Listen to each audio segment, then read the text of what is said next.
Hello दोस्तों, welcome back to my channel. दोस्तों, हमने अपनी टेराफॉर्म की सीरीज़ में बहुत सारी लैब परफॉर्म की हैं, जहाँ पे हमने डिफरेंट टाइप के वेरिएबल के बारे में भी पढ़ा था। अब आप बोलोगे कि सर आपने वीएम डिप्लॉयमेंट करना बता दिया है, पर हमें वेरिएबल को कैसे वैल्यू पास करानी है वो कैसे बताओगे। तो आज हम वही देखने वाले हैं कि हमने पहले की लैब में हमने वेरिएबल की बहुत सारी डिफरेंट टाइप की वेरिएबल पास कराए थे, उनकी वैल्यू को एग्जीक्यूट कराया था। आज हम वही परफॉर्म करेंगे जो कि लास्ट वीडियो में हमने एक एडवांस वीएम डिप्लॉय की थी, जिसमें हमने वर्चुअल नेटवर्क, वर्चुअल वीएम, ठीक है, और जिसमें हमने रिसोर्स ग्रुप भी डिप्लॉय किया था, सबनेट क्रिएट किया था, एनआईसी क्रिएट की थी।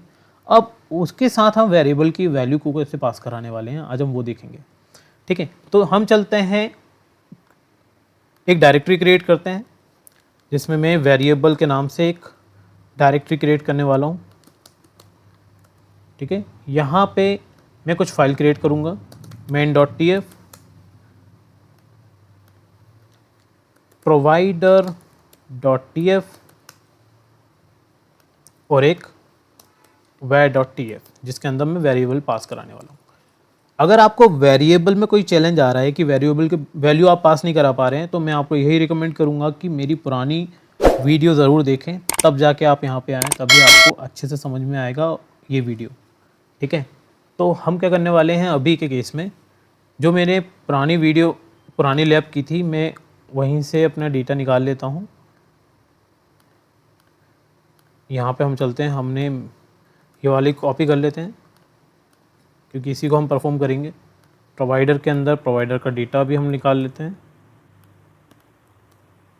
ठीक है, अब बचती है हमारी वेरिएबल की फाइल। ठीक है, तो इसको मैं सेव कर देता हूँ क्योंकि हमें प्रोवाइडर के अंदर कोई भी चेंज करने की ज़रूरत नहीं है। अब आप देखोगे यहाँ पे कि मेरे पास main.tf के अंदर मैं एक रिसोर्स ग्रुप क्रिएट करूँगा, वर्चुअल नेटवर्क, सबनेट और यहाँ पे NIC और VM। ठीक है, तो इसके साथ मैं वेरिएबल की वैल्यू को कैसे पास कराने वाला हूँ, चलो चलते हैं, वो भी समझ लेते हैं। तो इसके लिए मैं एक वेरिएबल की एक फ़ाइल ओपन कर लेता हूँ। तो इसके लिए मैं एक वेरिएबल के लिए एक नया टर्मिनल ओपन कर लेता हूँ। तो यहाँ पे हम चलते हैं, अपनी फ़ाइल ओपन कर लेते हैं वेरिएबल डायरेक्टरी के अंदर, वैर के अंदर। ओके, तो जैसा कि मैंने आपको वेरिएबल वाली लैब में बताया था कि हम क्या करते हैं, वेरिएबल डबल इन्वर्टेड कॉमा, इसके अंदर हम क्या वैल्यू पास करेंगे, लेट्स से रिसोर्स। ठीक है, रिसोर्स हाइफन ग्रुप, ये करा। यहाँ पे हमें ब्रैकेट ओपन करने पड़ते हैं, default is equal to double inverted comma के अंदर हमें जिस वैल्यू को पास करानी है। जैसा कि आप अगर रिकॉल करो तो मैंने आपको एक गोपाल, मनोज और पिंकी के नाम से एक वेरिएबल पास कराया था, जिसमें हमने एज और यूज़र नेम को डिफ़ाइन किया था, राइट। तो मैंने क्या किया था, पहले यहाँ पे मैंने एज लिख दी थी और उसकी वैल्यू यहाँ पे लिख दी थी। यहाँ पे मैंने रिसोर्स ग्रुप लिख दिया था और यहाँ पे मैंने उसका यूज़र नेम लिख दिया था और यहाँ पे मैंने उसका नाम लिख दिया था। जैसे यहाँ पे अगर मैं यूज़र नेम लिखता हूँ तो यहाँ पे मैं गोपाल लिख देता हूँ, तब जाके वो वैल्यू को पास करता है, राइट। तो हम वही यहाँ पे करने वाले हैं कि जैसे रिसोर्स ग्रुप की वैल्यू क्या होगी वो मैं यहाँ पे लिखूँगा, रिसोर्स ग्रुप किस नाम से बनेगा वो मैं यहाँ पे लिखूँगा। तो मैं यहाँ पे एडवांस -RG के नाम से एक रिसोर्स ग्रुप चाहता हूँ। ठीक है, तो अब आप बोलोगे सर आपने वेरिएबल.tf के अंदर ये एंट्री कर दी है, तो यहाँ रिफ्लेक्ट कैसे होगी। ठीक है, क्योंकि आपका जो कोड है वो ये वाला बहुत ही गंदा दिख रहा है, बहुत ही हौच-पौच दिख रहा है, मुझे क्लीन चिट नहीं दिख रहा है। क्योंकि आपको जो भी कोड बनाना है वो बहुत ही अट्रैक्टिव बनाना है, ताकि जो भी उसको देखे वो आपका कोड को देख के ही समझ जाए कि भाई ये बंदा प्रोफेशनल है। ठीक है, तो इस केस में यहाँ पे रिसोर्स ग्रुप जो बनेगा वो आपका ये रहने वाला है, var.resource-group। अब आप बोलोगे सर ये कैसे आ गया। ठीक है, तो अब आप यहाँ पे देखोगे कि मैंने var.resource-group यहाँ लिखा है। तो टेराफॉर्म बहुत ही स्मार्ट होता है, वो क्या करेगा, वो यहाँ पे चेक करेगा var.resource-group। ठीक है, तो वेरिएबल कहाँ है, वेरिएबल वो इस फाइल के अंदर जाके देखेगा और ये देखेगा कि इस रिसोर्स ग्रुप की वैल्यू क्या है, एडवांस -RG। तो ये वाली वैल्यू को वो डिटेक्ट करके और इस नाम से रिसोर्स ग्रुप को डिप्लॉय करेगा। ठीक है, आई होप आप लोग समझ चुके होंगे। चलो मैं एक एग्जांपल और देता हूँ। यहाँ पे मैं एक और वेरिएबल पास कराने वाला हूँ जिसमें मैं डिफाइन करूँगा रीजन क्या होगा हमारा। ठीक है, तो रीजन, यहाँ पे अब रीजन क्या रहेगा, जाहिर सी बात है हम पहले से यूज़ करते हुए आ रहे हैं सेंट्रल इंडिया, तो यहाँ भी मैं सेंट्रल इंडिया को ही रेफ़र करूँगा। अब आप बोलोगे यहाँ पे मुझे क्या वैल्यू पास करनी होगी। आई होप आप लोग समझ चुके हों। कमेंट सेक्शन पे बताना मुझे अगर आपको कोई भी डिफ़िकल्टीज आ रही हो तो। यहाँ पे हम क्या करने वाले हैं, var.region। ठीक है, आई होप अब आपकी पिक्चर क्लियर हो चुकी होगी। इसी तरीके से हम बाकी वैल्यू भी पास कराने वाले हैं, जैसे कि नेटवर्क हमारे किस नाम से रहेगा, उसका नेटवर्क प्रीफिक्स क्या रहेगा, लोकेशन, रीजन, सबनेट का नाम क्या रहेगा, सबनेट की रेंज क्या रहेगी, NIC का नाम क्या रहेगा। ठीक है, तो ये सब कुछ वैल्यू मैं ऐड करने वाला हूँ इस फाइल के अंदर। ठीक है, तो मैं इसको कॉपी करता हूँ, मैं इसके साथ और वेरिएबल ऐड करने वाला हूँ। ठीक है, मैं जल्दी से इसको एंट्री कर देता हूँ।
ओके, तो अभी आप देखोगे कि यहाँ पे मैंने वेरिएबल की फ़ाइल की एंट्री कर दी है जिसमें मैंने वीनेट क्रिएट किया है। ठीक है, उस वीनेट की CIDR रेंज लिखी है, सबनेट का नेम लिखा है, सबनेट की रेंज लिखी है CIDR, इंटरफेस का नेम लिखा है, अलोकेशन लिखा है जो कि हमारी IP की कॉन्फ़िगरेशन है, VM का नाम लिखा है और VM साइज़ का नाम लिखा है। ठीक है, अब इन वैल्यू को भी मुझे यहाँ पे पास करानी है जैसे मैंने रिसोर्स ग्रुप के साथ किया है और लोकेशन के साथ किया है। तो रिसोर्स ग्रुप की वैल्यू तो मैं यहाँ से कॉपी करके बाकी जगह पेस्ट कर देता हूँ।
ठीक है, आई होप आप लोग समझ चुके होंगे अभी तक। अब आप यहाँ पे देखोगे कि आपका जो कोड है वो कितना क्लीन दिख रहा है।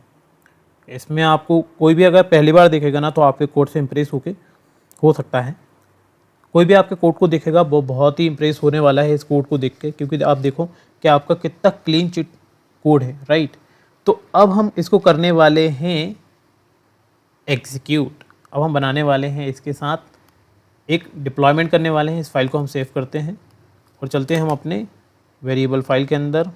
वेरिएबल फाइल है हमारे पास। ठीक है, यहाँ पे हम टेराफॉर्म इननीट, या उससे पहले हम एजी लॉगिन कर लेते हैं। क्योंकि हमें अज्योर पोर्टल के साथ कनेक्ट होना है। तो हम अज्योर पोर्टल के साथ कनेक्ट हो जाते हैं। तो यहाँ पे हम अज्योर पोर्टल के साथ कनेक्ट हो चुके हैं। ठीक है, मैं इसको करता हूँ क्लीन। यहाँ पे मैं टेराफॉर्म इनिट कमांड को एग्जीक्यूट करता हूँ। इनिट कमांड क्या करता है, आई होप आप लोग समझ चुके होंगे। अगर नहीं समझे हैं तो ज़रूर मैंने इसके लिए एक स्पेशल वीडियो बनाया है, आप वहाँ से जाके इसके बारे में समझ सकते हैं।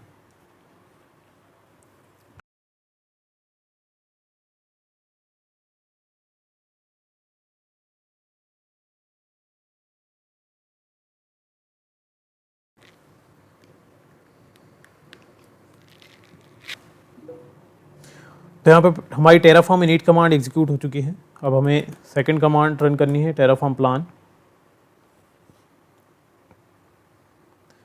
मैंने टेराफॉर्म की बेसिक कमांड के बारे में एक वीडियो बनाया है, आप वहाँ पे जाके ज़रूर एक बार समझें। यहाँ पे हमारे पास कुछ एरर आ रहे हैं, चलो एरर देख लेते हैं। ओके, यहाँ पे variable hyphen resource group not be configure, not been declared. Okay, variable variable, okay ठीक है भाई, चलते हैं। कहाँ दिक्कत है हमारे? ओहो, ओके, हमने यहाँ पे फ़ाइल को सेव नहीं किया है जब हमने दूसरी फ़ाइल बनाई थी। ठीक है, अब हमारी यहाँ पे फ़ाइल क्रिएट है। अब यहाँ पे हम एग्जीक्यूट करते हैं। ठीक है, क्योंकि मैंने जो वेरिएबल वाली फ़ाइल बनाई थी उसको सेव नहीं किया था, इस वजह से ये एरर आया है।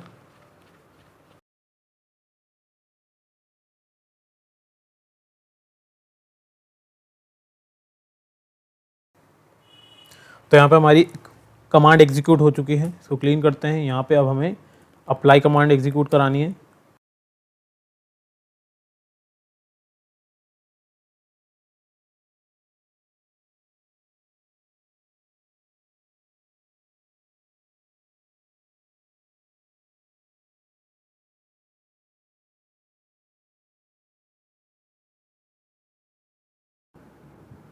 तो यहाँ पे आप देखोगे कि जैसे मैंने टेराफॉर्म अप्लाई कमांड को एग्जीक्यूट किया है तो हमारी यहाँ पे कोड एग्जीक्यूट हो गया है और इसने एक डिप्लॉयमेंट कर दिया है। इसने वर्चुअल मशीन, वीनेट, इंटरफेस सब कुछ क्रिएट कर दिया है। अब हम इसको वेरीफाई करने के लिए हम चलते हैं अज्योर पोर्टल पे। अज्योर पोर्टल पे हम देखते हैं, हम यहाँ पे मैं लॉगिन कर लेता हूँ पहले।